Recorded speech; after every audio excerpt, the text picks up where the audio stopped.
எப்போ நம்மளுடைய ஆற்றல் குறைந்து விடுகிறதோ அப்பொழுது நமக்கு சோர்வு என்பது வருகிறது. அதே விஸ்வசக்தியை தான் நாம இந்த தியானத்தில் பெறோம். அதாவது கூடுதல் சக்தி. அந்த கூடுதல் சக்தி நம்ம ஆன்மீக முன்னேற்றத்துக்கும் சமுதாய நலனத்துக்கும் இந்த மாதிரி சேவை செய்வதற்கு உபயோகிக்கணுமே தவிர வேற எந்த காரியத்துக்கும் வேண்டாம். நாம நைட்டு உறங்கணும், அதுக்கப்புறம் 3 வேளை சாப்பிட்டோம், இருந்தாலும் ஏன் அசதி வருது? ஏன்னா அன்றாட வேலைகளுக்கும் நம்மளுடைய யோசனைகளுக்கும் என்ன செய்யணுமென்ற பிளானிங்க்கு எல்லாமே இந்த சக்தி தான் யூஸ் ஆகுது. எப்போ அந்த சக்தி நமக்கு கம்மி ஆகுதோ அப்போதான் நமக்கு சோர்வு வருது. ஸோ இது நமக்கு எக்ஸ்ட்ரா எனர்ஜி. எக்ஸ்ட்ரா எனர்ஜி எதுக்கு? எக்ஸ்ட்ரா வேலைகள் பண்ணுவதற்கு. எக்ஸ்ட்ரா வேலைகள்னா என்ன? நமக்காக நம்ம எல்லாம் பண்ணிக்கிட்டோம், நமக்கு உண்டான தேவைகள் அனைத்தும் இங்கே நிவர்த்தி ஆச்சு. தேவைகள் என்பது எப்பவுமே குறையாது. ஒன்றுமே இல்லைன்னா ஒரு சைக்கிள் இருக்கணும்னு தோணும். சைக்கிள் வந்துடுச்சுன்னா ஒரு ஸ்கூட்டர் வேணும்.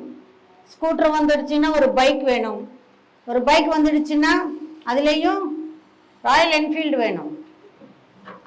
அது இல்லைன்னா சரி அதுவும் ஆயிடுச்சு, இப்போ ஒரு 4 வீலர் வேணும். அது வந்துடுச்சுன்னா அதுலேயும் 5 சீட்டர் வேணுமா, 7 சீட்டர் வேணுமா, இன்னும் ஹை எண்ட் வேணுமா? இதுக்கு முடிவே இல்லை நம்ம ஆசைகளுக்கு. ஆசை என்பது தேவைக்கு ஏற்றவாறு இருக்கணும். இப்போ உடம்பு சரியா இல்லைன்னா டாக்டர் கிட்ட போகிறோம். டாக்டர் நமக்கு ஏதோ மருந்து சீட்டு எழுதி கொடுத்தாரு. அந்த கிளினிக்கில் ஹாஸ்பிட்டலில் இன்னும் நிறைய பேர் இருக்கிறாங்க. அவங்க எல்லாருமே டாக்டர் கிட்ட பார்த்துக்கிட்டாங்க. அவங்களுக்கும் மருந்து சீட்டு எழுதி கொடுத்தாங்க. நாம் எப்பயாவது அவங்க கிட்ட போய் உங்கள் மருந்து சீட்டும் என் மருந்து சீட்டும் ஒன்றான்னு கேட்குறோமா? ஏன் கேட்கல? நம்ம வந்த காரணம் வேற, அவங்களுக்கு இருக்கிற பிரச்சனைகள் வேற, அடுத்தவங்களுக்கு இருக்கிற வியாதிகள் வேற. அவங்கவுங்களுக்கு அவங்கவுங்க மருந்து சீட்டு கொடுத்துருக்குறாங்க. இங்க இந்த தெளிவு இருக்கு. ஆனா வாழ்க்கையில நமக்கு ஏன் வாழ்க்கை இந்த மாதிரி தரப்பட்டு இருக்கு? நமக்கு ஏன் இந்த வாழ்க்கையில் இந்த நிகழ்வுகள் நடக்குது? இது ஏன் இப்படி இருக்குன்னு சொல்லி நாம யோசிக்கிறதே இல்லை. எப்ப பாரு கம்பேரிசன். இதுக்கு தாண்டி இன்னும் எத்தனையோ இருக்கு. ஒண்ணுமே இல்லை. சென்னை சிட்டியில் நீங்க அப்படியே போனா ட்ரிப்ளிகேன் பக்கத்துல ஒரு பெரிய மாளிகை இருக்கும். அதை பார்த்து எனக்கு இந்த மாதிரி ஒரு வீடு இல்லைன்னு சொல்லி நான் அழுதுகிட்டு இருந்தா நடக்குமா? அதுக்கு அந்த ராஜா வம்சத்துல பிறந்திருக்கணும். இதுக்கெல்லாம் நமக்கு தெளிவு இருக்கு. டாக்டர்கிட்ட கிட்ட போனா ஒரு சீட்டு நாம கம்பேர் பண்ணி பார்க்க மாட்டோம். ஆனா வாழ்க்கையில மாத்திரம் ஏன் கம்பேரிசன்? நம்ம மாதிரி தான் ஒரு டாக்டரும், அவர் பிறந்து வளர்ந்து படிச்சு ஒரு டாக்டரும் இருக்கிறாரு. அவர் மேல இருக்கிற நம்பிக்கை ஏன் அந்த பரம்பொருள் மேல இல்லை? கடவுள் நமக்கு என்ன வேணுமோ அதுதான் நம்ம வாழ்க்கைக்கு கொடுத்திருக்கிறாரு. ஏன் கொடுத்திருக்கிறாருன்னு நமக்கு தெரியல. அது தெரிஞ்சுக்கிறதுக்காகத்தான் ஆன்மீகம். ஒரு டாக்டர் மேல இருக்கிற நம்பிக்கை கடவுள் மேல ஏன் இல்லைன்னு தான் வியப்பா இருக்கு. எல்லாத்துக்குமே காரணம் இருக்கு. இப்போ ஒரு புக்கு படிச்சுக்கிட்டு இருக்கிறேன். சர்ஸ்ரீ எழுதுனது ஹிந்தி புக்குக்கு தெலுங்காக்கம். அவர் என்ன சொல்றாருன்னா, எதுக்குமே பதட்டப்படாத, எதுக்குமே ரியாக்ஷன் ஆகாத. ஆனா இங்க நாமளும் வெறும் ரியாக்ஷன் கிடையாது, ஓவர் ரியாக்ஷன்ல இருக்கிறோம். ஒண்ணுமே இல்லை, டிராஃபிக்ல சிக்னல்ல நின்றுக்கிட்டு இருக்கிறோம். ஒருத்தர் வந்து ஃபாஸ்டா போறான் டூ வீலர்ல. சில பேர் வந்து அந்த சைலன்சர் எடுத்துட்டு போவாங்க. அந்த சவுண்ட், அது கோபம் வரும். ஏன், நம்ம வீட்டில் இருக்கிறப்ப கூட அந்த மாதிரி சைலன்சர் எடுத்துட்டு ஓட்டுறவங்களை பார்த்தா நமக்கு கோபம் வருது. வீட்டில் உக்காந்துக்கிட்டே திட்டிக்கிட்டு இருக்கிறோம். ஏன் இந்த மாதிரி போறாங்க? நான் தான் கொஞ்சம் ஓவராகவே திட்டுவேன். அன்பார்லமெண்டரி வேர்ட்ஸ். அவர் என்ன சொல்றாருன்னா, அவனை பார்க்கலன்னா நான் பாடி நான் வீட்டில் தான் உக்காந்துக்கிட்டு இருக்கிறேன், நான் ரோட்ல கூட இல்லை. ஒருவேளை சிக்னல்ல நீங்க இருக்கிறப்ப, ரோட்ல போறப்ப ஒருத்தர் உங்களை அந்த மாதிரி டூ வீலர்ல கிராஸ் பண்ணிட்டு போனாலும் அந்த ஒரு நொடி உங்களுக்கு ஒரு சின்ன இன்கன்வீனியன்ஸ் இருக்கும். அதனை அந்த நேரத்துக்கு பொருட்படுத்திக்கோங்க. வாய் விடாதீங்க, எந்த கமெண்ட்டும் பண்ணாதீங்க. எப்படி போறான் பாரு, புத்தி இல்லை அவனுக்கு. இது ரொம்ப சின்னது, நம்ம பெருசு பெருசா நிறைய திட்டுவோம். அவர் என்ன சொல்றாருன்னா, அவருக்கும் உங்களுக்கும் ஏதோ ஒரு தீராத கணக்கு இருக்கு. ஒண்ணு சின்னதா ஒரு இன்கன்வீனியன்ஸ் உங்களுக்கு வந்தது, அதை பொறுத்துக்கோங்க. அந்த ஒரு நிமிஷம்தான் அந்த இன்கன்வீனியன்ஸ், அதுக்கப்புறம் ஒண்ணுமே இல்லை.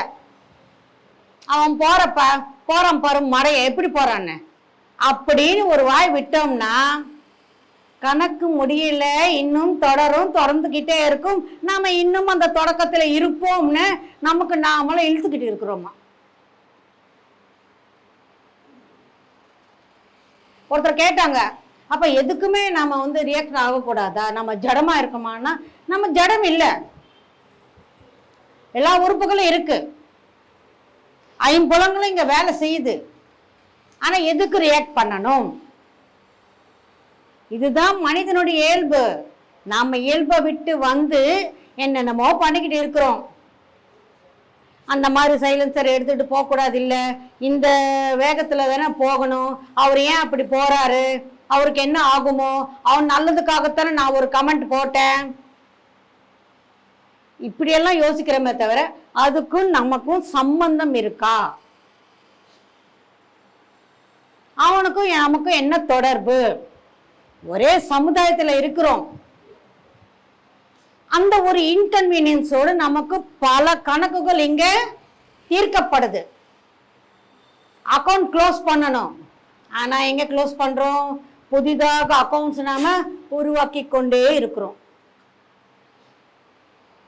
நம் எண்ணங்கள் எப்படி இருக்க, எண்ணம் மாத்திரம் இல்ல, நம்முடைய மூட், நம்மளுடைய கேரக்டர், நம்ம எப்படி யோசிக்கிறோம், அதுக்கு தகுந்த மாதிரி தான் நம்ம வாழ்க்கையில் இந்த நிகழ்வுகள் என்பது இருக்கும். ஒண்ணுமே இல்லை, ஒரு சின்ன எக்ஸாம்பிள். சினிமாவுக்கு போகணும், டிக்கெட் புக் பண்ணியாச்சு, இந்த நேரம் சினிமா தான் தெரியாம வீட்டில் ஒருத்தர் லேட் பண்ணிக்கிட்டே இருக்கிறாங்க. நமக்கு கோபம் வருது, திட்டுறோம். உங்களெல்லாம் நம்பி சினிமாவுக்கு போகணும்னு டிக்கெட் எல்லாம் எடுத்த பாரு, என்ன சொல்லணும்? இந்த நேரத்துக்கு தான் தெரிஞ்சும் நீங்க வந்து ஏன் ரெடி ஆக மாட்டேன்றீங்க? லைட்ல எல்லாம் ஆஃப் பண்ண பிறகு அப்படியே தடவிக்கிட்டே குருடர்கள் மாதிரி போனா நல்லா இருக்கும். அந்த மாதிரி வேற யாராவது போனாலும் நான் திட்டுக்குவேன், என்னையும் நீங்க அந்த மாதிரி கூட்டிட்டு போறீங்களா? புத்தி இருக்கா? கோபம் உச்சியில திட்டுக்கிட்டே இருக்கும் போது புக் பண்ணா கேப் புக் ஆகல, சரி ஆட்டோ புக் பண்ணலாம் சொன்னா அதுவும் வந்தது. அவன் சிடு சிடுன்னு இருக்கிறான், திட்டுறான்.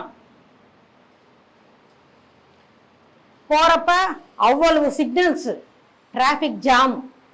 சரி போய் சேர்ந்தாச்சு. அங்க போனா லிஃப்ட் கிடைக்கல, கீழே கார் பார்க்கிங்ல இருந்து அது ஃபுல்லா வருது. நமக்கு எங்க கிரவுண்ட் ஃப்ளோர்ல நிக்க மாட்டேன், நின்னாலும் அதுல ஏறத்துக்கு இல்லை. மேல போன பிறகு அங்க ஏதோ ஒரு பிரச்சனை, உள்ள விட மாட்டேன்ற. நமக்கு முன்னாடி ஒருத்தர்கிட்ட சண்டை போட்டு இருக்கிறாங்க. இது பேக்கெல்லாம் எடுத்துகிட்டு போகக்கூடாது, இது எடுத்துகிட்டு போகக்கூடாது, இல்லை என் குழந்தைக்காக சாப்பாடு அதெல்லாம் ஒன்றும் கிடையாது, எடுத்துகிட்டு போகக்கூடாது, நீ வேணால் வெளியில் வந்து ஊட்டிட்டு போ, இங்கே வச்சுட்டு போ. அவங்களால நமக்கு லேட் ஆகுது, லேட் ஆகிக்கிட்டே இருக்கு. மறுபடியும் கோபம் வருது. யார் நமக்கு லேட் பண்ணாங்களோ அவங்கள திட்டத்துக்கு நம்ம தயாராக இருக்கிறோம். உன்னால் தான் ஆச்சு இந்த மாதிரின்னு. இன்னொரு வாட்டி இன்னொரு சினிமாவுக்கு போகும்போது கரெக்டாக டைமுக்கு புறப்பட்டோம். கரெக்டாக ஆட்டோவும் வந்துடுச்சு. எங்கேயும் சிக்னல் விழலை. போன உடனே லிஃப்ட்டும் கிடச்சிது. நம்ம முன்னாடி எந்த பிரச்சனையும் இல்லை. நம்ம ஒன்றும் எடுத்துக்கிட்டு போகிறது இல்லை, எடுத்துக்கிட்டு போனாலும் யாருக்கும் காட்டுறது இல்லை. அது நைஸாக எடுத்துகிட்டு போயிடுறோம். ஒரு பிரச்சனை இல்லை. அங்கே ஆரம்பிக்கிறதுக்கு முன்னாடி போய் உக்காந்துட்டோம். நாம் என்ன நினைக்கிறோம், கரெக்டாக டைமுக்கு போனதுனால இது எல்லாமே நமக்கு கூடி வந்தது. ஆனால் உண்மை என்னன்னா 10 நிமிஷம் முன்னாடி புறப்பட்டா எல்லாமே கூடி வருது. சிக்னலும் இல்லை, லிஃப்ட்டும் கிடைக்குது, ஆட்டோக்காரன் ஒழுங்காக நடத்துகிறான், அங்கேயும் போய் நம்ம சரியாக உக்காந்தோம், எதுவுமே இல்லை. ஒரு 10 நிமிஷம் லேட் ஆனால் எல்லாமே எதுக்கு மிஸ் ஆகுது, எல்லாமே கஜிபிஜி ஆகுது. ஏன்? உன் எண்ணம் எப்படி இருக்கோ உன் வாழ்க்கையில் நடக்கிற ஒவ்வொரு பிரச்சனையும் அப்படித்தான் இருக்கும். நீ இந்த மாதிரி யோசிக்கிறப்ப நீ வந்து அமைதியாக இருக்காத போது இது எல்லாமே உனக்கு ஈர்க்கும். நீ எப்படி இருக்கிறியோ அந்த மாதிரி தான். சிக்னல் விழணும்னு ஏதாவது இருக்கா? ஒரு 10 நிமிஷம் வித்தியாசத்திலேயே இந்த சினிமா போறப்ப இங்க எந்த பிரச்சனையும் இல்லாம இருக்கு, இங்க ஒரு பிரச்சனையோட இருக்கு. அந்த இதுல நான் அந்த சினிமாவை ரசிக்க கூட முடியல, மூட் அவுட்ல, கோபத்துல.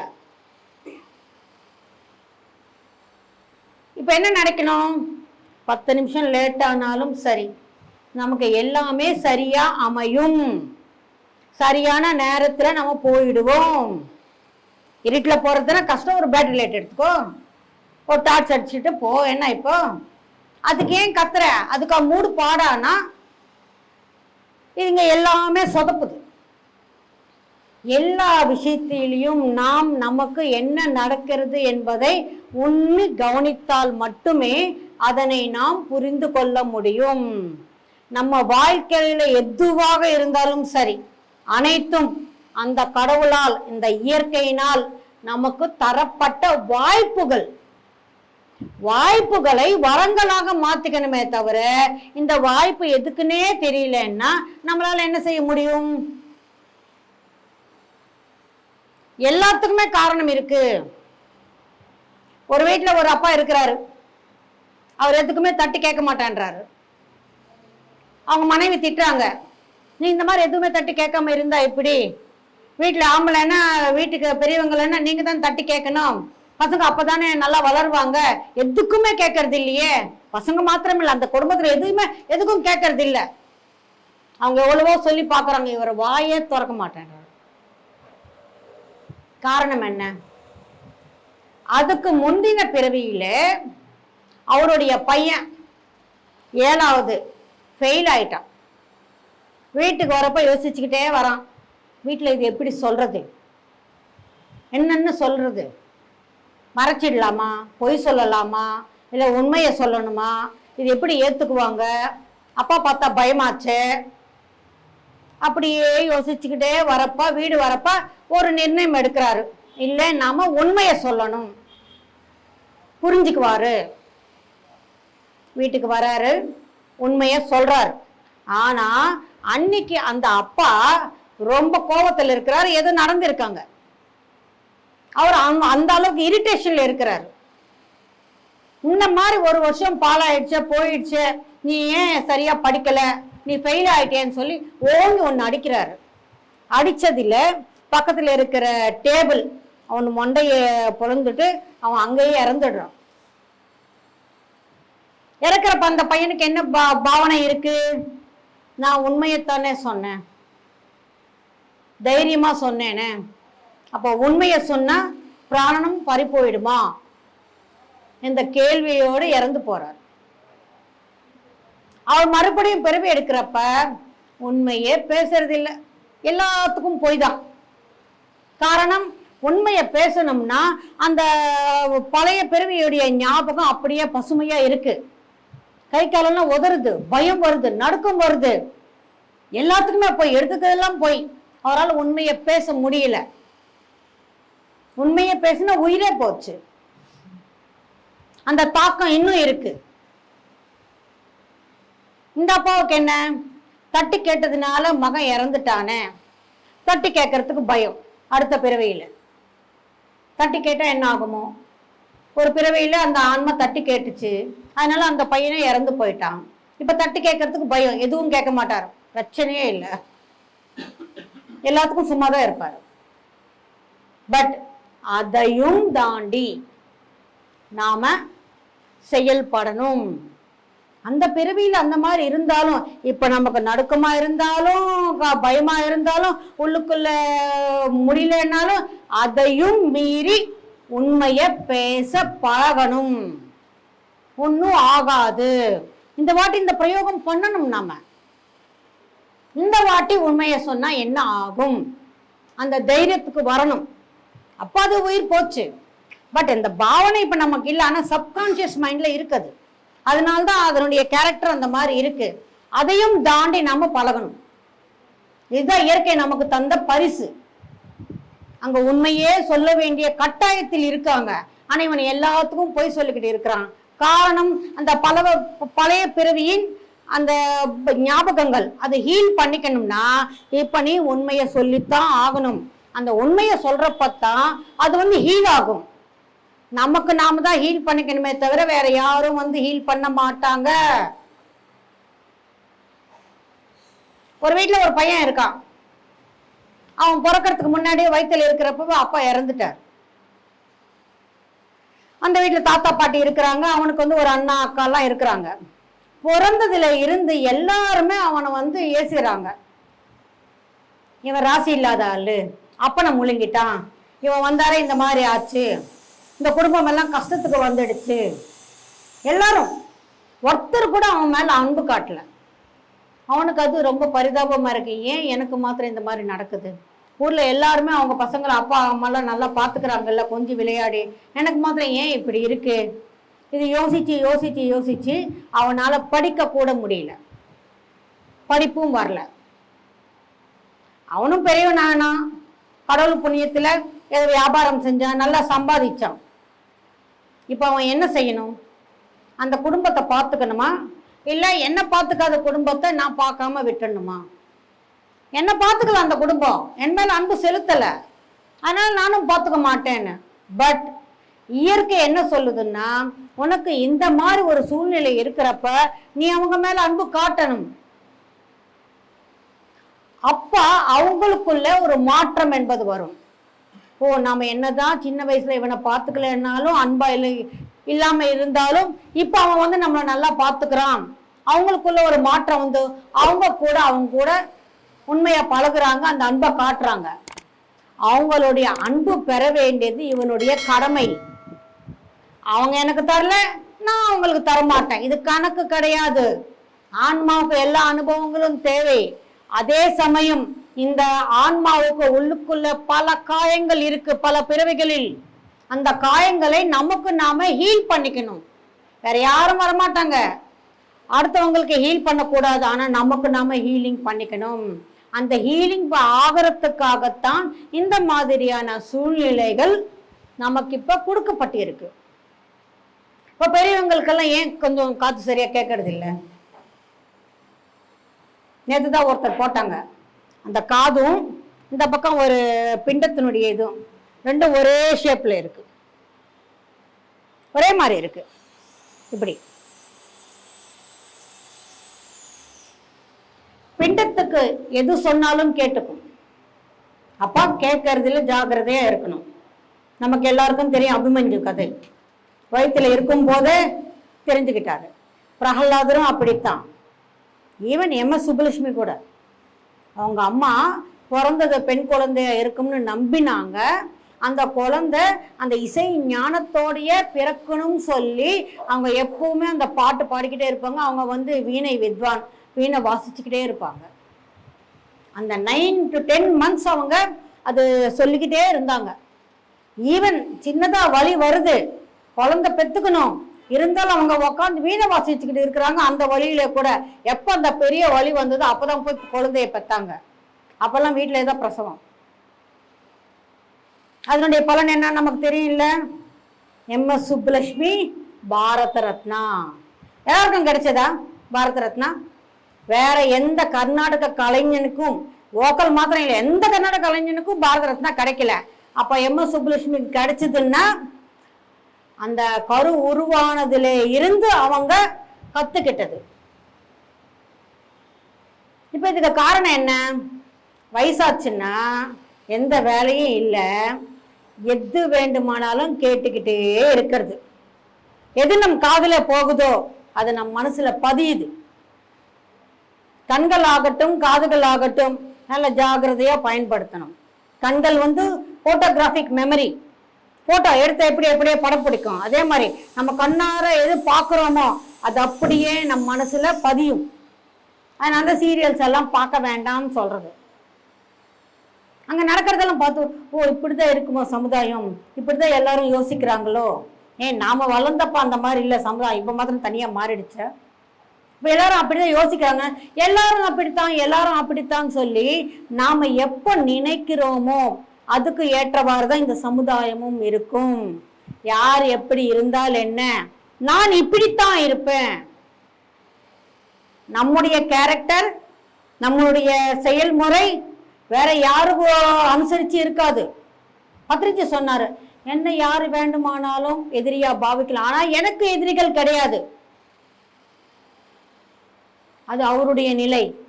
அந்த நிலைக்கு ஒவ்வொரு பிரிமிட் மாஸ்டரும் வரணும். இவங்களை பார்த்தா எனக்கு பிடிக்காது, அவங்க அந்த மாதிரி நடந்துக்கிறாங்க, வீட்டுல ஓரத்தி இப்படி, நாத்தனார் அப்படி, மாமியார் இப்படி, மச்சினார் அப்படித்தான் இருப்பாங்க. அதெல்லாம் சமாளிக்கிறதுக்காகத்தான் நாம தான் அந்த குடும்பத்தை தேர்ந்தெடுத்து வந்திருக்கிறோம். தேர்ந்தெடுத்தது நாம். ஏன்னா அது எல்லாத்தையும் சமாளிக்க தெரிஞ்சுக்கணும். அதன் மூலமா நமக்கு எத்தனையோ ஹீலிங் என்பது நடக்கும். மாமியார் மாத்திரம் கிடையாது, அம்மா அப்பாவோட சண்டை, கூட பிறந்தவங்களோட சண்டை இப்பெல்லாம் நம்ம பார்க்குறோம். ஏன்? அதெல்லாம் நம்ம ஹீல் பண்ணிக்கணும், அவங்கள புரிஞ்சுக்கணும்.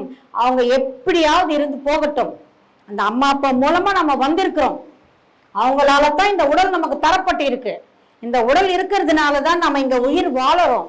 இந்த உடலை வச்சுதான் நாம இந்த சாதனையே செய்யறோம். இந்த உடல் இல்லைன்னா ஜான சாதனையும் இல்லை, ஞானமும் இல்லை. ஞானம் இது ரெண்டும் இல்லைன்னா முக்தி மோட்சம் எதுவும் இல்லை. இப்ப எல்லாத்துக்கும் ஆதாரம் இந்த உடல். அந்த உடல் தந்தது பெற்றோர். அவங்க எப்படி இருந்தாலும் சரி, ஒருத்தர் மேல பாசமா இருக்கலாம், இல்ல நம்ம மேல கடுப்பாக இருக்கலாம், எந்த மாதிரி வேணாலும் இருக்கலாம். நாம மாத்திரம் அன்போடு இருக்கணும், ஒரு நன்றி உணர்ச்சியோடு இருக்கணும். இப்ப கிராட்டிடியூடுன்னு என்ன சொல்றாங்க? நீங்க உட்காந்து அந்த சேருக்கு கூட தேங்க்ஸ் சொல்லுங்க. உட்காந்த சேருக்கே தேங்க்ஸ் சொல்றப்ப உட்கார்றதுக்கு இந்த உடம்பு கொடுத்தாங்களே, அதுக்கு நாம என்ன செய்யணும்? எவ்வளவு கிராட்டிடியூடா இருக்கணும். ஆனா நாம எல்லாரும் பகவத்கீதை படிக்கிறோம். கிருஷ்ணர் கூட 100 தப்பு ஒருக்குன்னு தான் காத்தாரு. அவரு 100 தப்பு காத்தாருமா, 101க்கு தான்மா விட்டாரு சக்கரத்தை. நாம இங்க 10 கூட காக்கிறது இல்லையா, 11க்கே நமக்கு வந்துடுறத. நம்ம என்ன கிருஷ்ண அவதாரமா? நம்ம என்ன ராஜாவா? இல்ல நமக்கு என்ன ஞானம் இருக்கா? ஏன் நம்மளால பொறுக்க முடியல? கிருஷ்ணர் 100 தப்பு, அட்லீஸ்ட் அதுல ஒரு பாதியாவது. அதெல்லாம் இல்லை. அவங்க நமக்கு ஒரு 10 நன்மை செஞ்சிருப்பாங்க. ஒண்ணு ஏதாவது ஒரு தப்பாவோ ஒரு வார்த்தையோ ஒரு செயல் ஏதாவது செஞ்சிருந்தா அத்தோடு அவங்களோட உறவை கட்டு வேண்டாம். அந்த 10 நன்மைகள் செஞ்சாங்களா, அந்த 10 எங்க போச்சு? இந்த ஒன்னோட அந்த 10 முடிஞ்சிடுமா? மன்னிக்க தெரியணும். மன்னிப்பு மாபெரும் ஆயுதம். கிருஷ்ணருக்கு சக்கரம் இருக்கு. 100 தப்பு மேல போயிடுச்சுன்னா 101க்கு விட்டாரு. ஆனா 18 நாள் போர் நடந்தாரு. அந்த போர்லயே கண்ணன் இருந்தாரு. ஒரு நாளாவது எடுத்தாரா, உபயோகித்தாரா? போர்ல ஆயுதம் உபயோகிக்காம கண்ணர் இருக்கிறப்ப வீட்டுல ஒரு போருக்கு, அது போர் கிடையாது, போருன்னு நாம நினைக்கிறோம். ஏன்? நமக்கு சக்கரத்தை விட ரொம்ப கொடுமையான கொடூரமான ஆயுதம் ஒண்ணு இருக்கு நம்ம கிட்ட. வாய்தான். அதுக்கு எப்பவும் வாய்தா கொடுத்துக்கிட்டே இருக்கணுமே தவிர யூஸ் பண்ணக்கூடாது. இதுக்கு தான் மௌனம் வேணும். எதுக்குமே ரியாக்ஷன் கொடுக்க வேண்டாம். எல்லாத்தையும் நாம புரிஞ்சுக்க முயற்சிக்கணும். அட்லீஸ்ட் புரிஞ்சுக்க முயற்சித்தால் மட்டுமே இது ஏன் நடக்குது, எதுக்காக நடக்குது என்ற ஒரு பாவனை நமக்குள் உதயமானால் மட்டுமே அதிலிருந்து ஒரு தெளிவு என்பது பிறக்கும். தெளிவு பிறக்கணும்னா முதல்ல நமக்கு ஒரு கிளாரிட்டி இருக்கணும், தெளிவு இருக்கணும். அந்த கிளாரிட்டி வந்தால் மட்டுமே, அந்த கிளாரிட்டி எப்போ வரும்? நம்ம எந்த ரியாக்ஷனும் கொடுக்காம, வாயை விடாம, நல்லா யோசிச்சு இது ஏன் நமக்கு இந்த மாதிரி நடக்குதுன்னு நமக்கு தெரியலன்னாலும் நம்மளை சுற்றி மாஸ்டர்ஸ் இருக்கிறாங்க. 1 மணி நேரம் ஞானம் எப்படி போச்சு, 10 நிமிஷம் மாதிரி போச்சு. காரணம் என்ன? சுற்றி இவ்வளோ மாஸ்டர்ஸ் இருக்கிறாங்க. நமக்கு புரியாது, இந்த மூளைக்கு, இந்த பிசிக்கல் மைண்டுக்கு புரியாது. ஒரு வார்த்தை கேளுங்க, ஏன் இது மாதிரி எல்லாம் நடக்குது, இதை நான் எப்படி ரிசீவ் பண்ணிக்கணும், இதை எப்படி நான் புரிஞ்சுக்கணும், இதுலேருந்து நான் என்ன கற்றுக்கணும். ஒரே ஒரு டைலாக் தான், இதுலேருந்து நான் என்ன கற்றுக்கணும், அது தெரிஞ்சுக்கிட்டா போதும். வாழ்க்கை எப்பவுமே ஹாயா இருக்கும். அது நம்ம உள்ளே தான் இருக்கு, ஆனால் அது நம்ம வெளியில தேடுறோம். ஒரு விஷயம் நடந்தா அதுக்கு பல கோணங்கள் இருக்கும். சத்யவான் சாவித்ரி கதை தெரியுங்களா எல்லாருக்கும்? டீச்சர் பாடத்தை சொல்லிட்டு பையனை கேட்டான், இந்த பாடத்துல இருந்து நீ என்ன கத்துக்கிட்டேன்னு. பையன் என்ன சொன்னான்? கணவனை மனைவியிடமிருந்து காப்பாற்றுவதற்கு எவனால் கூட முடியாதுன்னு சொன்னான். இந்த கோணத்துல நாம எப்போது யோசிச்சிருக்கிறோமா? இல்ல ஜோக்குன்னு வந்தாலும் அதுல அவ்வளவு யோசிக்கிறதுக்கு இருக்கு. இந்த கோணத்துல இப்படியும் யோசிக்கிறாங்களா? கணவனுக்காக அவங்க போராடினதெல்லாம் விட்டுட்டு மனைவி இடமிருந்து காப்பாற்றுவதற்கு எவனாலையும் முடியாதுன்னு. இது எல்லாமே இப்படித்தான் இருக்கு. நம்ம எல்லாமே ரிவர்ஸ்ல யோசிச்சுக்கிட்டு இருக்கிறோம், பல கோணங்களில. அந்த கோணமே நமக்கு தேவையில்லை, அந்த ஆங்கிள் நம்ம யோசிக்க வேண்டியதே இல்லை. அவங்க சரியில்லை, இவங்க சரியில்லை, அது சரியில்லை, இது சரியில்லைன்னு நாம குற்றம் சொல்லிக்கிட்டு இருக்கிற காரணம் அந்த உணர்ச்சியும் அந்த பாவனையும் நமக்குள்ளே இருக்கு. நம்ம கண்கள் தான் அந்த மாதிரி பார்த்துக்கிட்டு இருக்கு. இப்போ நான் கூட அந்த பத்ரி சார் இதுவை பார்க்க போது அவர் கண்ணை திறந்துக்கிட்டு நம்ம பார்க்குற மாதிரி இருந்தால் நல்லா இருக்குமே, ஏன் கண்ணை மூடிக்கிட்டு தியானம் செய்கிற மாதிரி ஒரு போஸ்டர் வச்சாங்கன்னு. நாம் குருஜி ஃபோட்டோவில் கூட ஒரு நம்ம கோணத்தில் யோசித்து அது கூட தவறுன்னு சொல்கிற பாவிங்களாக இருக்கிறோம். உள்ளது உள்ளபடி ஏத்துக்க தெரியணும். இது இப்படிதான் இருக்கும். அந்த உள்ளது உள்ளபடி ஏத்துக்க நமக்கு தெரியல. ஸோ நம்மளுடைய பிரிஸ்கிரிப்ஷன், டாக்டர்ஸ் பிரிஸ்கிரிப்ஷன் வேறொருத்தருடைய மருந்து சீட்டோடு எப்படி ஒத்து போகாதோ, மற்றவங்களுடைய வாழ்க்கையும் நம்மளோட ஒப்பிட்டு பார்த்து நாம ஏன் இப்படி இருக்கிறோம், நாம ஏன் அப்படி இருக்கிறோம், நமக்கு இது வேணும் அது வேணும். இப்போ டாடா கிட்ட எத்தனையோ கார் இருக்கு, அவருக்கு காருன்னா உயிர், பைத்தியம். எத்தனையோ பெரிய பெரிய காரெல்லாம் வச்சுக்கிட்டு இருக்கிறாரு. ஆனால் அவர் வர்றது அந்த டாடா கார்ல தான் வர்றாரு. செல்ஃப் டிரைவிங் இருக்கு, 20-30 கார் இருக்கு, அதுக்குன்னு தனி கரேஜ் எல்லாமே கோடிக்கணக்கில் வாங்கி வச்சிருக்கிறார். எப்பயாவது போவாராம். அதுவும் பாம்பேல இருந்தா எப்பாவது அந்த காரை எடுத்துக்கிட்டு மிட் நைட்ல போவாராம்.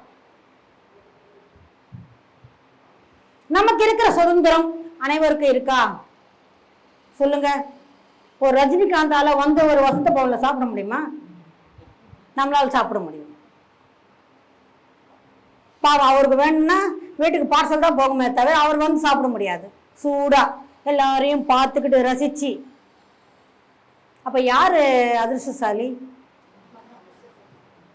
நினைச்சது சாப்பிட முடியும். டென்னிஸ் வீராங்கனை சானியா மிர்சா உலக டைட்டில் வின் பண்ணாங்க.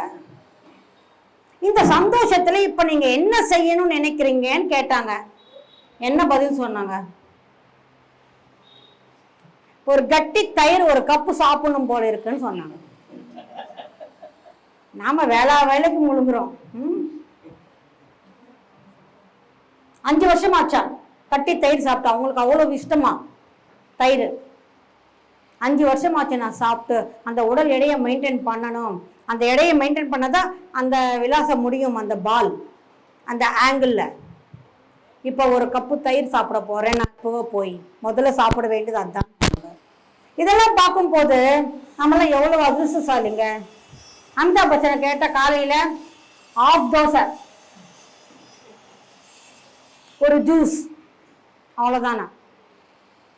எல்லா ஹீரோயின்ஸும் எல்லா ஹீரோவும் ஒரு காலத்துல ஹீரோயின் தான் இந்த மாதிரி இருந்தாங்க. இப்ப ஹீரோவும் அதை மெயின்டைன் பண்ண வேண்டிய ஒரு சூழ்நிலையில இருக்கிறாங்க. அதுக்கு முன்னாடி சிவாஜி எல்லாம் இவ்வளவு தடுத்து இருந்தாலும் அவரு காலேஜுக்கு ஸ்டூடெண்ட்டை போயிட்டு இருந்தாலும் நம்ம பார்த்தோம். ஏன்னா இப்போ இந்த பசங்க பார்க்கறது கிடையாது. ஏன்னா அவ்வளோ குண்டா இருந்துட்டு இவர் என்ன காலேஜ் ஸ்டூடெண்ட்டை பைத்தியமா என்ன பார்க்கறதுக்குன்னு கட்டாயம். இதெல்லாம் பார்க்கும் போது யார் அதிர்ஷ்டசாலிங்க? நாமத்தான். எல்லாத்தையும் விட நமக்கு ஞானம் கிடைச்சிருக்கு. அதிலேயும் உண்மையான ஞானம் கிடைச்சிருக்கு. அதுவும் ஒரு உயிருள்ள ஒரு குருவுக்கு நாம சிஷ்யர்களை இருந்திருக்கிறோம். அவர் ஆசான்னா அவருக்கு பிடிக்காது, பரவாயில்ல நம்ம சொல்லிக்கலாம். ஒரு ஆசானுக்கு நாம சிஷ்யர்களை இருந்திருக்கிறோம். இதெல்லாம் எவ்வளவு பெரிய பாக்கியம் நமக்கு. பேருக்கு தேடினாலும் முடியுதா? ஹாஸ்பிட்டல்ல இருந்து வந்த பிறகு போன வாரம் தான் சொன்னாரு எனக்கு இமயமலை போகணும்னு இருக்குன்னு. போக முடியுமா? நீனும் நான் நினைச்சேன் இப்பவே போக முடியும். ரஜினிகாந்தால போக முடியுமா? ஹையஸ்ட் பெய்டு ஆக்டர் ஏசியாவிலேயே. நினைச்சது செய்ய முடியுதா? அப்படி போய் ஒரு கடை தெருவில் ஒரு துணி வாங்க முடியுதா?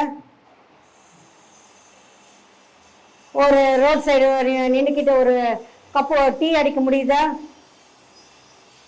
ஆமா, இதெல்லாம் ஒரு சுதந்திரமான்னு கேட்ட இதுதான் சுதந்திரம். நினைச்சது செய்ய முடியுதா இல்லையா?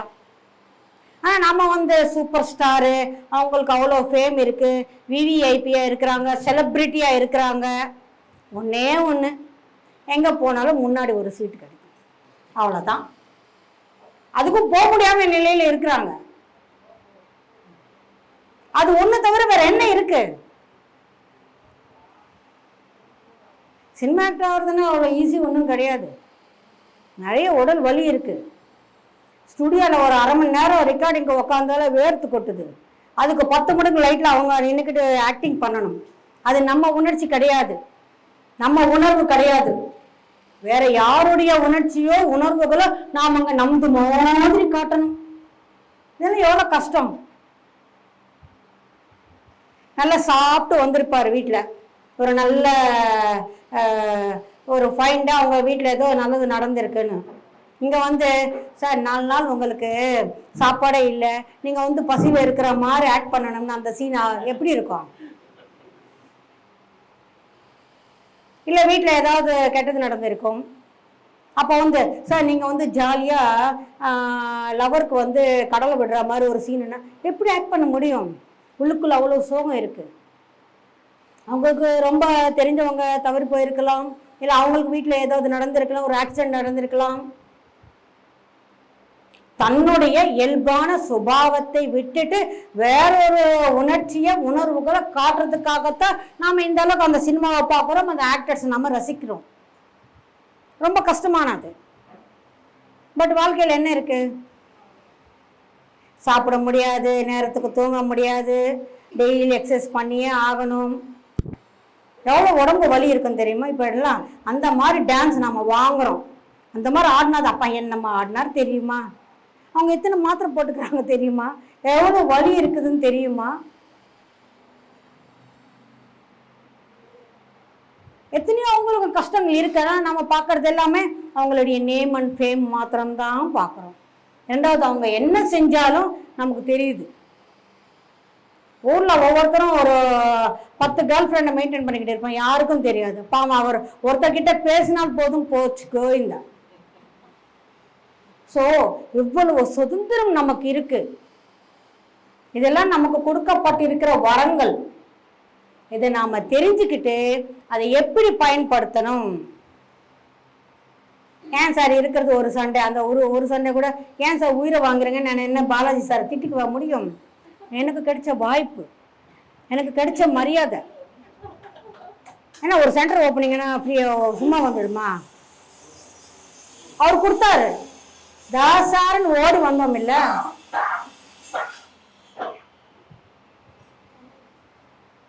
ஒவ்வொருத்தரும் நம் வாழ்க்கையில் என்ன நடக்கிறது என்பதை உன்னிப்பாக கவனித்து, மனித நேயம் என்றால் எல்லாமே நல்லா இருக்கிறப்ப நான் கூட எல்லார் மேலேயும் அன்பு காட்டுறேன்னா அப்படி கிடையாது. தன்னை சுட்டாரும் தெரிந்தவங்க கூட அவனை ஒன்றும் பண்ண வேண்டாம்னு சொன்னது காந்திஜி. அவரை மன்னிச்சு விட்டுடுங்க. அஃப்கோர்ஸ் நாம மன்னிக்கல, அது வேற விஷயம். நெல்சன் மண்டேலா அவ்வளவு கொடூரமா நடந்துக்கிட்டாங்க. ஆனா அவர் வெளியில வந்து அந்த நாட்டுக்கு பிரசிடென்ட் ஆன பிறகு அந்த சிறையில் இருக்கிற அந்த அதிகாரிகளை சீஃப் கெஸ்டா கூப்பிட்டு இருக்கிறாரு. நமக்கு அவ்வளவு குடும்பப்படுத்திருக்கிறாங்களே. இப்ப அந்த நாட்டுக்கு பிரசிடென்ட் ஆனா அவங்க மேல நாம என்ன பண்ணணும்? நம்ம வஞ்சனையெல்லாம் தீர்த்துக்கணும். அவர் அது செய்யல, அவங்களுடைய கடமையை அவங்க செஞ்சாங்க. ஓகே, அவங்கள எல்லாரையுமே அந்த பிரசிடென்ட் விழாவுக்கு கூப்பிட்டார். அந்த மாதிரி ஒவ்வொரு விஷயத்திலும் நாம மன்னிப்பு என்பதை கொடுக்க வேண்டும், மன்னிப்பு என்பதை வாங்க வேண்டும். இந்த மாதிரி நமக்குள்ள எத்தனையோ ஹீலிங் பண்ண வேண்டிய காயங்கள் இருக்கு. அந்த காயங்களில இருந்து நாம வெளி வந்தால் மட்டுமே சின்ன சின்ன சின்ன சின்ன விஷயங்கள் நமக்கு சம்பந்தமே இல்லைன்னாலும் எல்லாத்துக்குமே ஏதாவது ஒண்ணு கமெண்ட் போட்டுக்கிட்டு இருக்கிறோம். இப்போ அவனுக்கு அந்த பையனுக்கு எனக்கு எந்த சம்மந்தம் இல்லை. இப்போ நான் ஏதாவது ஒரு கமெண்ட் போட்டேன்னு வச்சுக்கோங்க, புதுசா ஒரு அக்கௌண்ட் ஓப்பன் பண்ணிக்கிறேன்னு அர்த்தம். அக்கௌண்ட் ஓப்பன் பண்ணுறது மாத்திரமே, அது க்ளோஸ் பண்ணணும். மறுபடியும் இருக்கிற அக்கௌண்ட்டை க்ளோஸ் பண்ண முடியல. எப்போ நம்மளுடைய கர்மா பேலன்ஸ் நில் பேலன்ஸ் ஆகுதோ, ரெண்டுமே, அது நல்ல கர்மா ஆகட்டும் கெட்ட கர்மா ஆகட்டும், ரெண்டுமே ஜீரோவுக்கு வருதோ, அப்பதான் நமக்கு இந்த பூமியில இருந்து முக்தி, மோட்சம், விடுதலை. சும்மா ஒன்றும் கிடைச்சிடாது. போறப்பா இந்த வாழ்க்கை இது வரைக்கும் எனக்கு எல்லாத்தையும் மன்னிச்சுடுங்க, நான் வந்து இனிமே இங்க பிறப்பு எடுக்க மாட்டேன்னா, ஆல்ரெடி வந்தாச்சுமா.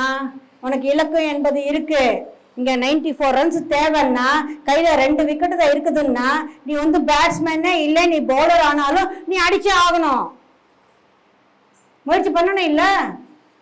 அந்த மாதிரி முயற்சி பண்ணி வின் பண்ண கிரிக்கெட் மேட்சஸ் எல்லாம் இருக்குது இல்ல?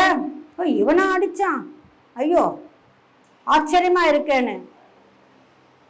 சோ முயற்சி முயற்சி முயற்சி, அனைத்தையுமே நாம முயற்சி செஞ்சு அனைத்தையும் நாம புரிந்து கொள்ள, அது அர்த்தம் பண்ணிக்க நாம முயற்சிக்கணும். முயற்சி செஞ்சால் மட்டுமே அது ஏன் நடக்குது, எதுக்கு நடக்குது, எப்படி நடக்குது, இதனால நான் என்ன தெரிஞ்சுக்கணும் என்பது நமக்கு புரிந்து கொண்டால் மட்டுமே நம்முடைய நடவடிக்கை என்பது மாறும். இதை நம்ம புரிஞ்சுக்கிறதுக்கும் நடைமுறையில வைக்கிறதுக்காகத்தான் இந்த தியான ஆற்றல். இல்லைன்னா எதுக்கு? ஆல்ரெடி ஒரு ஆற்றல் இருக்கு நமக்கு. தூக்கத்துல வேற வந்தது, சாப்பாட்டுல வேற வந்தது. இப்ப தியான ஆற்றல் எதுக்கு உபயோகப்படுத்தணும்?